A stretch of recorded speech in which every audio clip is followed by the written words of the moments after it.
Pritesh Trivedi ji, London से। राधे राधे महाराज जी। महाराज जी, मैं जीवन में आध्यात्मिक मार्ग में आगे बढ़ने के लिए प्रयासरत हूं, किंतु बैलेंस समझ नहीं आ रहा महाराज जी बनाना। कार्य क्षेत्र में मन लगाता हूं तो परिवार की जिम्मेदारी पिछड़ जाती है। कभी कभी लगता है कि प्रभु को भूल गया हूं।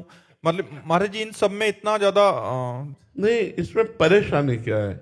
परेशानी क्या है? आपने विभाग कर लिए। देखो, आपकी परेशानी का जो कारण है वो विभाग है। एक कार्य क्षेत्र का विभाग, एक परिवार के प्यार का विभाग, एक अध्यात्म का विभाग। इसलिए आप परेशान हो गए। दुचित कबहु परितोष न लाहि। चित्त को आपने विभाजित कर दिया, इसलिए अगर इसको एक कर लो अभी आनंद आ जाएगा। आप भगवान के लिए कर्म करते हैं, आप भगवान के लिए परिवार का पोषण करते हैं और भगवान का भजन करते हैं, बिल्कुल शांति प्राप्त हो जाएगी। आप मनोयोग से कर्म कीजिए और उसको कृष्णार्पणम मस्तु कर दीजिए। 8 घंटे ड्यूटी किया, बीच बीच में राधा राधा स्मरण किया और 8 घंटे भगवान को समर्पित कर दिए। यह अध्यात्म में आपको बढ़ाएगा। परिवार के लिए अच्छी अच्छी वस्तुएं खरीद कर ले गए, बेटे को, पत्नी को, सबको खुश कर रहे हैं, सब में भगवान है। सबको प्यार दुलार कर रहे हैं, सब में भगवान है। और वो भगवान के लिए आप कर रहे हैं, वो आपका भक्ति योग बढ़ता चला गया। और एकांत समय में खूब ध्यान कीजिए, नाम जप कीजिए, भगवत कीर्तन कीजिए। तो एक विभाग कर लीजिए। संपूर्ण सृष्टि भगवान की है, जो कर्म है वो भगवान के लिए है, जो परिवार है वो भगवान के लिए। नाथ सकल संपदा तुम्हारी, मैं सेवक समेत सुतनारी। तो फिर परेशानी क्या है? कोई परेशानी नहीं।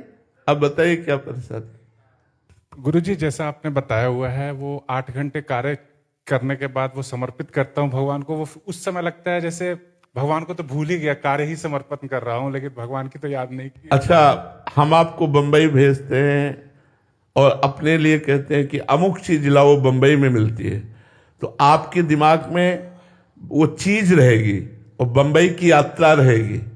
नहीं रहेगी।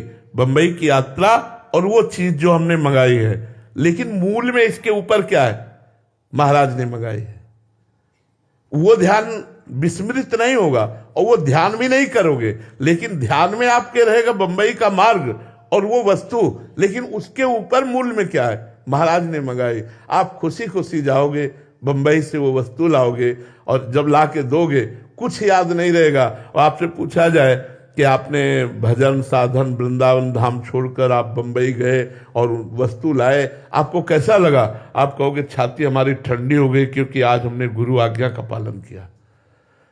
बस इस बात में रहो कि संत आज्ञा, शास्त्र आज्ञा, भगवत आज्ञा का मैं पालन कर रहा हूं, क्योंकि 8 घंटे कर्म करके परिवार का पोषण कर रहा हूं। परिवार भगवत स्वरूप है और बीच बीच में भगवान का स्मरण कर रहा हूं। तो स्मरण ना होते हुए भी स्मरण है, क्योंकि मैं भगवत अर्थ कर्म कर रहा हूं, भगवान की आज्ञा का पालन कर रहा हूं। इसलिए ऐसे विचारवान बनो जिससे अशांति ना आने पावे और हृदय शांत होकर अध्यात्मवान बने। ये सब अध्यात्म के अंतर्गत आ जाएगा। अध्यात्म का मतलब केवल लंगोटी लगा करके बाहर बैठे रहना नहीं है। अध्यात्म का मतलब है कर्मयोग युक्त होकर के कर्म फल की आकांक्षा ना करते हुए भगवत स्मरण परायण रहना। आप सच्ची बात समझ लो। कर्म जो, अगर क्या जनक जी से बढ़कर कोई ज्ञानी है? पर वो राजा है, पूरा राजकाज परिवार संभाल रहे कि नहीं संभाल रहे। सुखदेव जी से बढ़कर कोई त्यागी है? लेकिन वो जनक जी को गुरु बनाया जाके के लिए बनाया। एक त्यागी एक राजा को गुरु बना रहा, क्योंकि ज्ञान की स्थिति जनक जी की सर्वोपरि है और पूरा कार्यभार देख रहे हैं, राज कार्यभार देख रहे हैं, परिवार कार्यभार देख रहे हैं और परम ज्ञानी है। इसलिए ऐसा नहीं है कि अध्यात्मवान लंगोटी वाला ही है।